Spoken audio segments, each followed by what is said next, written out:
कामोठे ग्राम पंचायत अंतर्गत जुई गांव के ग्रामवासी पानी की किल्लत से काफी परेशान थे, जिसके चलते ग्राम पंचायत कामोठे के ग्राम निधि के माध्यम से तकरीबन 35 लाख रुपयों की लागत से जल कुंभ का निर्माण किया गया है।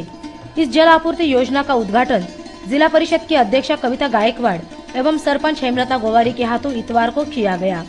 इस कार्यक्रम के लिए विधायक विवेक पाटिल, पूर्व नगराध्यक्ष JM म्हात्रे, RPI के जिलाध्यक्ष जगदीश गायकवाड़, शेकावश के जिला सचिव बालाराम पाटिल, तालुका सचिव नारायण शेठ घरत, सह सचिव शंकर म्हात्रे, जिला परिषद सदस्य लक्ष्मी कातकरी, पंचायत समिति सभापति हरेश केड़ी, पूर्व सभापति काशीनाथ पाटिल, प्रमोद भगत, कर्नाला स्पोर्ट्स अकेडमी के उपाध्यक्ष रविशेठ पाटिल, शशिकांत शेलके आदि गणमान्यों सहित ग्रामवासी बड़ी संख्या में उपस्थित थे।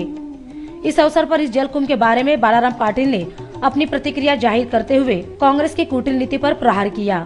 निवडणुकीच्या पार्श्वभूमीवर निवडणुकीच्या तोंडावर या ठिकाणी रामशेठ ठाकूर आणि त्यांच्या सहकार्याने काही घोषणा केलेल्या होत्या।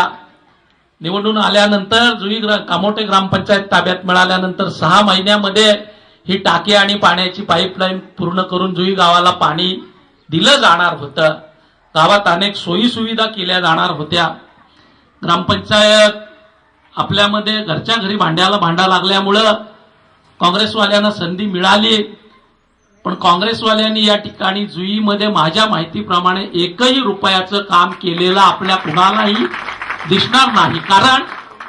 कारण कुठलंही काम करायचं तर त्याच्यासाठी मनामध्ये प्रेम असावं लागतं, काम करण्याची भावना असावी लागते आणि जुई गावाच्या बाबतीत ती भावना राम ठाकूर किंवा त्यांच्या बगलबच्च्यांच्या मनामध्ये असण्याचं कुठलंही कारण नाही।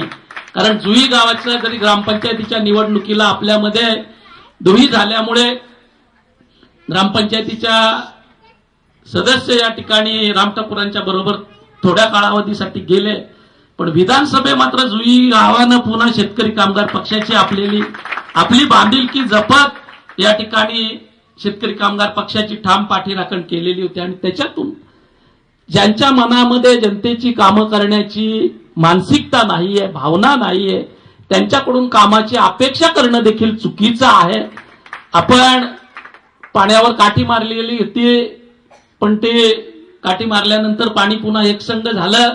शेतकरी कामगार पक्षाची जी जबाबदारी आहे, थोडा वर्षभराच्या काळासाठी या ठिकाणी या गावाला थोडीशी कामांची चणचण होती, पण नंतरच्या काळामध्ये मात्र आपण ती कसर भरपूर काढून कामांचा महापूर पुन्हा जुईमध्ये केला। इस दौरान विधायक विवेक पाटिल ने 25 सालों में गांव में हुए विकास कार्य का ब्यौरा देते हुए कहा कि भविष्य में होने वाले विकास के लिए 100% निधि उपलब्ध किया जाएगा। बालाराम पाटिल यांनी सांगितल्याप्रमाणे जसं आजूबाजूला आता आपल्या कॉलनी वाढते, 21व्या शतकातलं शहर सिडको या ठिकाणी तयार करते, तर 21व्या शतकातल्या ह्या नवीन होणाऱ्या शहरामध्ये ज्या सुविधा आहेत त्या सर्व सुविधा आमच्या गावकऱ्यांना सुद्धा मिळवल्याशिवाय ते राहणार नाही, हा विचार करून शेतकरी कामगार पक्ष या ठिकाणी काम करत। आणि म्हणून मगाशी जी सुरते आणि जी यादी वाचली, ती यादी जरी मोठी वाटत असेल, ती यादी जरी त्याची बेरीज फार मोठी असली तरी पण त्या सुविधा एवढं जाण्यापर्यंत अजून लागेल तेवढा निधी तुम्हाला देण्यात येईल, हे देखील या ठिकाणी मी जाहीर करतो।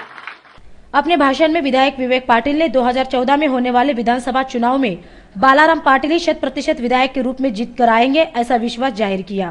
बालाराम पाटिल यांनी सांगितले, हे निधी करत असताना ग्रामपंचायत आपल्या ताब्यात आहे, पंचायत समिती आपल्या ताब्यात आहे, जिल्हा परिषद आपल्या ताब्यात आहे, ह्याच्यातनं आपण तर आपल्या गावाला निधी देऊ, सिडकोकडनं निधी देऊ, पण मला ह्याची जाणीव आहे का 2 वर्षानंतर आमदार सुद्धा इथला शेका पक्षाचा बाळूशेठ असतील, ते आमदार निधीचा देखील वापर आपल्या गावाच्या विकासासाठी निश्चितपणे केला जाईल।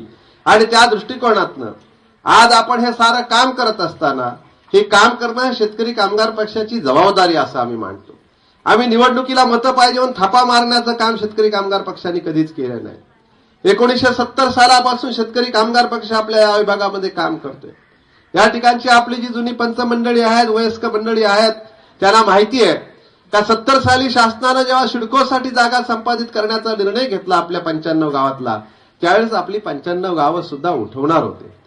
या ठिकाणी सोलापूरच्या दुष्काळी भागामध्ये आपल्याला जागा त्यांनी त्या ठिकाणी अक्वायर सुद्धा केली होती आणि त्याचं वाटप सुद्धा कागदावर झालेलं होतं, पण त्यावेळेस शेतकरी कामगार पक्षाचा लाल बावटा त्याच्या विरुद्ध लढला, म्हणून आपली गावठाणं या ठिकाणी राहिलेली आहे। आता ही गावठाणं शेतकरी कामगार पक्षाने ठेवलेली आहेत, या गावठाणाचा संपूर्ण विकास करण्याची जबाबदारी देखील शेतकरी कामगार पक्षाची आहे।